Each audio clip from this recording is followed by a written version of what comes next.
Okay, guys, so for today's video for science, we're going to go over our states of matter, okay? And we're going to talk about solids, liquids, and gases. Remember that these are the three types of matter, right? So solids, look, they have their own shape. For example, an ice cube. You see here, I have an ice cube in this cup. This is a solid because we can touch it. It has a shape. It has a form. It's a solid. Liquids. Liquids take the shape of their containers. For example, water or water droplets. You see I have water in this cup. This is a liquid. If I were to pour this water into this water bottle, it would change the shape of the water bottle. But see, right now it's in the cup, so it's in the shape of the cup. If I were to put it into this square basket, it would make the shape of the square basket, right? If I were to put it in this cup, it would take the shape of this cup.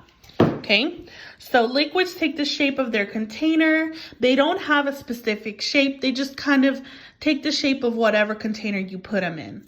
And then gas. Gas doesn't have a shape of its own. Unfortunately, guys, I don't have an example of gas because 9 times out of 10, gases, you just cannot see them with your eyes, okay? You can't see them, okay? Because they don't have their own shape.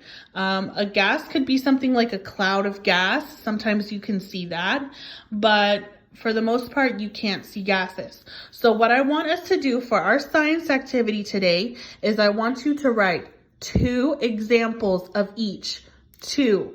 So I want you to put 2 solids on a paper, 2 liquids on a paper, and 2 gases on a paper. So I want you to come up with your own 2 examples of each, okay? I already gave you 1 example of a solid, an ice cube. I give you 1 example of a liquid, water.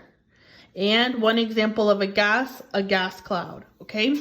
But I want you to come up with your own examples, and I want you to come up with 2 examples of each state of matter, okay? Si tenían un poquito de dificultad en entender lo que yo le estaba diciendo, allí pueden leer en la descripción del video. Aquí lo voy a poner abajito en la descripción lo que estoy diciendo en inglés. Para si que tienes una pregunta o necesitas algo, ahí está la descripción.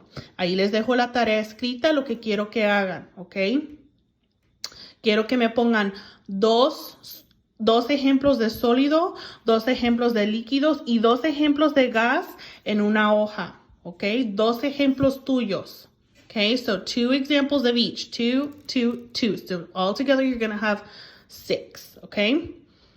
All right, guys, that's your science for the week.